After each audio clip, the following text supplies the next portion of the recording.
理由は子供たちにバレーボールを教えるっていうのと Миний хувьд Монгол улсад 2 дахь удаага ирж байна. Сэтгэгдэл маш өндөр байна. Огийн найздаа маш их баярлаж яваа. Найзын хавирлагаар Монголд ирж волейболын спортын хүүхэд залууст чаддаг мэддэг бүхнээ зааж сургаж өгдөгөө. Энэ удаад мөн л яг тэр зарчмаар дахин ирж байгаадаа баяртай байна. Монголд волейболын спортоо илүү түгээн дэлгэрүүлэх, таниулан сурталчлах, зааж сургах энэ ажил маань тууштай явж байгаад баяртай байгааг дахин илэрхийлье. Энэ бүгд бол Огийн найзын ач гавьяа. Монголын хүүхэд залууст богино ч гэсэн хугацаанд волейболын спортын сайн сайхан эерэг ач тусыг мэдрүүлээд буцахын төлөө ажиллаж байгаа. Волейболын гайхамшигыг Монгол хүүхдүүдэд зааж үлдээгээд буцах нь миний хувьд маш чухал ажил. Би удахгүй энэ оны 9 сард Польшийн лигийг дахин зорж тоглохоор бэлтгэлээ хангана. Мэдээж Европын лиг тоглосноор маш их зүйл сурч мэдэж авахын зэрэгцээ асар их туршлага хуримтлуулдаг. Мөн тоглолтын арга барилч тэр хэрээр сайжирдаг. Иймээс Европын лигийн улирал бүр надад өгөөж өндөр түвшинд өгч чаддаг. Мэргэжлийн супер тамирчтай мөр зэрэгцэн волейболын чухал лигийн талбайд гарах нь миний хувьд нэр төрийн эргэ. 戦っているのですごい刺激がもらえます。 За манай Монголын волейболын түүхэнд үеийн үед легионер тоглогчдын хувьд бол дандаа давтлагч авчирдаг байсан. 2019 онд манай Алтан Барс клубын тамирчид одоо эд тоглодог байхдаа бид нар багаараа ярилцаад энэ волейболын спортыг багтаа амжилт гаргахаас гадна энэ стратегийн хувьд энэ хамгаалан тоглогч гэдгийг хүүхд залуучууд таниулъя. Мэргэжлийн чөлөөт хамгаалагч буюу энэ хамгаалтын одоо эзэмшин тамирчид ямархуу одоо өндөр зэрэгэлтэй байдгийг харуулах юм зорилготойгоор давхар хөгжлөө бодож ийн гэсэн үг л дээ.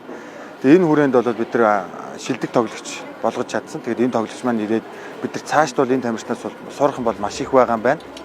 Тэгээд тэр хугацаанаас хойш бол бид нар эх орондоо урьсаар байгаад тухайн үед бас нөгөө Европын бас дэлхийн 3 том лигийн нэгт ордог Plus League гэдэг одоо Польшч өөрөө дэлхийн авраг шалралт тэмцээний авраг болж исэн тим улсын лигийн там тоглогчтод одоо оролцож байгаа тим тоглогчныг Монголд авчирч хүүхд залуучууд багш тасгалжуулагч нарт одоо энэ Монгол дутагдаад байгаа энэ салбар бол чөлөөт хамгаалалт тэр чигээр чөлөөт хамгаалж гэсэн гадна зөвхөн хамгаалтын юмд бол бүх тоглогч нар хамгаалж тоглодог учраас энэ дээр бол бид нар илүү сайн суралцах хэрэгтэй байна гэсэн үднээс Шо Такахаши буюу Япон улсын иргэн Европын лиг тоглож байгаа энэ тамирчныг урьж авчрах нь бид 2 дахь удаага ирсэн учраас илүү ойр бас бид нар хамтын ажиллагааны хүрээнд илүү нөхөршиг урт хугацаанд харилцаатай байгаа учраас бид нар даваа байдлаа ашиглаж авчирлаа. Тэгэхээр энд бол одоо Чингэлтэй дүүргийн волейболын холбоо, Хаанул дүүргийн волейболын холбоо, Дархуул аймгийн волейболын холбоо гэсэн хамтраад одоо энэ хүүхд залуучуудад сургалт явуулах ийм зорилготойгоор мөн одоо удахгүй Европын лиг рүү явж байгаа учраас Монгол оронд ирээд бас манай одоо шинэ байгуулж байгаа Дархан Могул багтай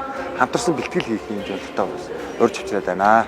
За маш богино хугацаанд ирж байгаа 16-наас 10-30-ны хооронд ирж байгаа клубүүдтэй бас нэг тулж ажиллахад нэг өдрийн сургалт бол хангалтгүй. Тэгээ хүүхдүүдтэй яг үр өгөөжтэй байлгахын тулд бас нэг 7-7 хоногийн төлөвлөгөө тавьсан байж байгаа.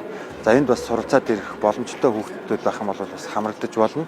Гэхдээ бас тодорхой хязгаартай нөгөө клубүүд өөрчлөсөн аль биесны төлөвлөгөөтэй бүх хөтөлбөр графикууд нь гарцсан байгаа учраас энэ дээр бол яг хамрагдж байгаа хүүхдүүдтэй илүү өгөөжтэй өгөөд дараа нь бид нар одоо энэ Plus League-ийн дуусны дараа бол дахиж урт хугацаанд авчрах, энэний үр дүнг харах гэсэн юм зорилготой үе шатаагаар авчрах боломж байгаа.